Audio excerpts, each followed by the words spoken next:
నమస్తే, this is శౌర్య. యుద్ధము మళ్ళా మొదలైంది. యుద్ధం జరుగుతూ ఉంది. కాకపోతే ఇప్పుడు మాత్రము పాకిస్తాన్ మధ్యవర్తిగా వ్యవహరించి ఈ యుద్ధాన్ని ఆపడానికి, సంధి కుదర్చడానికి ప్రయత్నిస్తోందని ఏదైతే అనుకున్నామో, దీనికి సంబంధించి మాత్రం ఇక మధ్యవర్తులనే వాళ్ళు ఎవరూ లేకుండా డైరెక్ట్‌గా ట్రంపే ఇప్పుడు పాకిస్తాన్‌కి వెళ్తూ ఉన్నాడు. పాకిస్తాన్‌లో చర్చలకి దీనిలో డైరెక్ట్‌గా ట్రంపే ఇన్వాల్వ్ అవుతూ ఉన్నాడు అనే వార్త ఇప్పుడు ట్రోల్ అవుతూ ఉంది. సో, ఇది ఎంతవరకు వాస్తవం? ఒకవేళ పాకిస్తాన్‌కి ట్రంపే వెళితే ఎలాంటి బలగంతో వెళ్తాడు అనేది కూడా ఒకసారి మనం డిస్కస్ చేద్దాం. మనతో పాటు సీనియర్ జర్నలిస్ట్ దమ్ము బాలాజీ గారు ఉన్నారు. నమస్తే సార్. సార్, ఇప్పటి వరకు ట్రంప్ దూతలనే పంపిస్తున్నాడని అనుకున్నాం. సో ఇప్పుడు డైరెక్ట్ గా ట్రంపే వెళ్తే ఎలా ఉండే అవకాశం?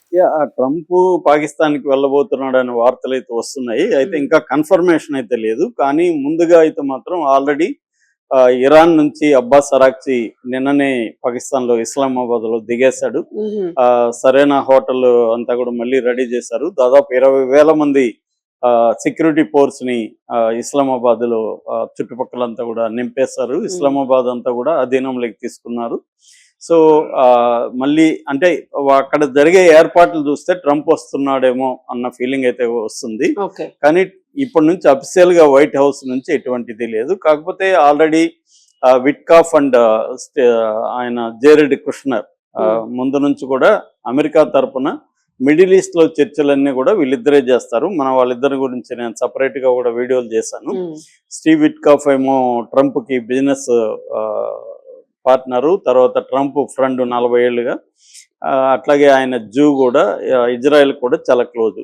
ఇక రెండో వ్యక్తి జేరెడ్ కుష్నర్ ఏమో ట్రంప్ కు స్వయాన ఇవాంకా వాళ్ళ కూతురు వాళ్ళ భర్త, ట్రంప్ అల్లుడు. తను కూడా జూ. తన వల్ల ట్రంప్ కూతురు కూడా జూగా కన్వర్ట్ అయిపోయింది.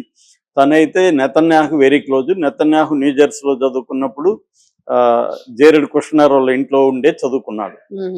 సో అంత క్లోజ్. అందుకని ట్రంప్ సెలెక్ట్ చేసింది వీళ్ళిద్దరిని. ఎందుకంటే ఇజ్రాయెల్కి అనుకూలంగా ఉంటారనేది వీళ్ళిద్దరిని చేశారు. వీళ్ళిద్దరి వల్లే చర్చలు జరగట్లా. కానీ వీళ్ళిద్దరిని భరించాలి ఇప్పుడు ఇరాన్ కూడా. అయితే ఇప్పుడు ఫిబ్రవరి 28న మొదలైన యుద్ధం రకరకాల మలుపులు టర్న్లు తీసుకుంటూ వెళ్తుంది. ఇప్పుడు ప్రజెంట్ స్టేట్ చూసుకున్నప్పుడు చర్చలు మొదటి దఫా చర్చలు ఫెయిల్ అయినాయి. ఫెయిల్ అయిన తర్వాత ట్రంప్ ఏంటంటే బ్లాకేడ్ విధించాడు. బ్లాకేడ్ విధించడం వల్ల ట్రంప్ పైచేయి సాధించినాడని చెప్పొచ్చు. అది 2 రకాలుగా. ఒకటి, ట్రంప్కి ఏంటంటే యుద్ధం నుంచి ఎలా బయటకు వెళ్ళాలో తెలియలేదు. కానీ ఇప్పుడు బయటకు వెళ్ళిపోయాడు. సీజ్ ఫైర్ అనేది ఇండెఫినెట్ గా ప్రకటించేశాడు. సీజ్ ఫైర్ డెడ్ లైన్ లేదు. అతనికి ఎందుకు యుద్ధం నుంచి బయటకు వెళ్లాల్సిన పరిస్థితి ఏర్పడిందంటే అతనికి ఇంట బయట ప్రెజర్ పెరిగింది. నవంబర్లో మిడ్ టర్మ్ ఎలక్షన్లు ఉన్నాయి. హౌస్ ఆఫ్ రిప్రజెంటేటివ్స్ లో 438 సీట్లకు ఎన్నికలు జరుగుతాయి. అట్లాగే సెనేట్ లో 33 సీట్లకు ఎన్నికలు జరుగుతాయి. ఎందుకంటే సెనేట్ లో అతనికి కేవలం 3 మెజార్టీ ఉన్నారు. కాబట్టి ఇప్పుడు ఆ ఎన్నికల్లో కానీ అటు ఇటు అయితే ట్రంప్ కి చాలా పెద్ద తలనొప్పిగా మారిపోతుంది. ఆల్రెడీ సుప్రీంకోర్టు తలనొప్పిగా మారిపోయింది ట్రంప్ కి. అంటే ట్రంప్ నిర్ణయాలు ఏవి అమలు కావు. ఒక డమ్మీ ప్రెసిడెంట్ లాగా అయిపోతాడు ట్రంప్. సో అది ఇష్టం లేదు. యుద్ధం కంటిన్యూగా జరిగితే ఆ ప్రాబ్లం ఉంది. రెండవది, తన మిత్రులు అనుకునే నాటో మిత్రులు అందరూ కూడా యాంటీ అయిపోయారు. దీనికి ప్రధాన కారణం ఏంటంటే చోకింగ్ పాయింట్ గా ఉన్న హార్మూజ్ జలసంధిని క్లోజ్ చేయడం వల్ల ఆయిల్ $119 వరకు కూడా వెళ్ళింది. ఈ యుద్ధానికి ముందు $60 నుంచి $70 మధ్యలో ఉన్న బ్రెంట్ క్రూడ్ ఆయిల్ 119 వరకు వెళ్ళింది. అటు ప్రజెంట్ $105 ఉంది పర్ బ్యారెల్. సో ఇది తగ్గట్లేదు. సో దీని ఎఫెక్ట్ అనేది అమెరికా మీద కూడా పడుతుంది. ఆల్రెడీ అమెరికాలో కూడా లీటర్ $4 ఉంది, కొన్ని చోట్ల $5 కూడా వెళ్తుంది. అంతకుముందు 3 ఉంది యుద్ధానికి ముందు.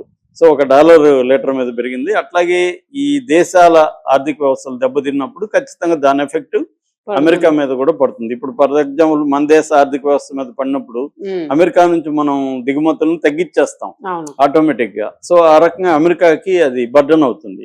సో అట్లాగే నాటో దేశాలన్నీ కూడా అమెరికా ఇరాన్ మీద చేస్తున్న ఈ వార్ ని వ్యతిరేకిస్తున్నాయి. దాదాపు 22 దేశాలు నెతన్యాహుని బాయ్కాట్ చేశాయి. నెతన్యాహు మా దేశం వస్తే అరెస్ట్ చేస్తామని డిక్లేర్ చేశారు. సో ఆ స్థాయిలో ఈ ఇరాన్ మీద యుద్ధానికి ప్రపంచవ్యాప్తంగా వ్యతిరేకత వచ్చింది, ఆర్థిక ఇదైంది. సో ట్రంప్ కి అమెరికాలో కూడా చాలా పెద్ద ఎత్తున నిరసనలు పెళ్ళుబుకాయి. అందువల్ల బయటికి వెళ్ళాలి, at the same time Iran ఇబ్బంది పెట్టాలి. ఈ 2 ట్రంప్ చేయగలిగాడు. ఇరాన్ గత 13వ తేదీ బ్లాకేడ్ పెట్టారు. ఇవాళ 25. 12 రోజులుగా ఇరాన్ నుంచి ఒక షిప్ కూడా బయటికి వెళ్ళలేదు, ఒక షిప్ కూడా ఇరాన్ లోపలికి రాలేదు. దాదాపు ఇప్పటి వరకు మనకు అందుతున్న సమాచారం ప్రకారం 34 షిప్పుల్ని అమెరికా బంధించగలిగింది. చివరికి ఎక్కడో వేరే ఓషన్ లో ఉన్న, ఇండియన్ ఓషన్ లో ఉన్న 2 షిప్పులను కూడా నిన్న ఆపేసింది. దీనివల్ల ఏమవుతుందంటే ఇరాన్కి అత్యవసరమైన మందులు ప్రజెంట్ అవసరం. 30,000 మందికి పైన సీరియస్ గా గాయపడ్డారు. నిన్న దొరికిన షిప్ లో కూడా డయాలసిస్ కి కావాల్సిన మెడికల్ ఎక్విప్మెంట్, మందులు అన్ని కూడా షిప్ లో ఉన్నాయి. అవన్నీ ఆగిపోయినాయి. ఇప్పుడు అది ఆగిపోవడం వల్ల ఇరాన్ మీద ప్రెజర్ పెరిగింది. రెండవది, ఇరాన్ కి రోజుకి $500 మిలియన్ లాస్ వస్తుంది. ఇరాన్ నుంచి ఆయిల్ పోవడం ఆగిపోయింది. 1 మిలియన్ నుంచి 1.5 మిలియన్ వరకు బ్యారల్స్ వెళ్ళేవి, అవన్నీ ఆగిపోయినాయి. మూడోది, హార్ముజ్ జలసంధి నుంచి డబ్బులు వసూలు చేసేది ఇరాన్ వెళ్ళే షిప్పులకి. ఒక షిప్ కి $2 మిలియన్ల వసూలు చేసేది, అది ఆగిపోయింది. సో ఇలాగా ఇరాన్ కి ఒక రకంగా దిగ్బంధనాన్ని చేయగలిగాడు. అట్ ద సేమ్ టైం వారు చేయట్లేదు కాబట్టి ట్రంప్ పై చేయిలో ఉన్నాడు. ఇప్పుడు ఇరాన్ మీద ప్రెజర్ పెరిగింది. ఇరాన్ కి ఏమో ఇటు హార్ముజ్ జలసంధి కంప్లీట్ గా తన కంట్రోల్లో లేదు. రెండవది, ఇరాన్ మీద ఆంక్షల్ని ఎత్తివేయలేదు. మూడవది, ఇరాన్ డ్యామేజెస్ దాదాపు 15 ఇయర్స్ అన్న కనీసం 10 to 15 ఇయర్స్ మళ్ళీ రికన్స్ట్రక్షన్, అంటే $1 ట్రిలియన్ పైన లాస్ అని చెప్తున్నారు ఇరాన్ లో. సో అందువల్ల ఇరాన్ మీద ప్రెజర్ అయితే పెరిగింది. దాంతో ఇరాన్ ఇప్పుడు దిగి రంగంలోకి వచ్చి మేము చర్చలకు వస్తామని ఇరాన్ ప్రకటించింది. ఇరాన్ తరపున ఫస్ట్ అబ్బాస్ అరాక్చీని పంపించారు. అయితే ఇక్కడ చర్చలు ఇవి రెగ్యులర్ చర్చలు కావు, ఎక్స్ప్లనేటరీ డిస్కషన్స్ అంటున్నారు. అంటే ఇరాన్ ఏదో ఒక ప్రతిపాదన తీసుకొని అరాక్చీని పంపించింది, కొత్త ప్రతిపాదన. ఈ ప్రతిపాదన ఆయన వీళ్ళిద్దరి మీద పెడతారు, విట్కాఫ్ అండ్ జేరెడ్ కుష్నర్ ముందు పెడతారు. వాళ్ళు ఈ ప్రతిపాదన బానే ఉంది, దీన్ని బేస్ చేసుకొని మనం చర్చించవచ్చు అంటే అప్పుడు ట్రంప్ వెళ్ళే అవకాశం ఉంది ఫైనలైజ్ చేసి. అంటే ట్రంప్కి ఏంటంటే నేనే వెళ్ళి దీన్ని సాధించాను అని చెప్పుకోవాల్సిన అవసరం ఏర్పడింది. ఆల్రెడీ చెప్పుకుంటున్నాడు కానీ ఎవరు నమ్మట్లేదు. అంటే ఎవడు చేయలేదు.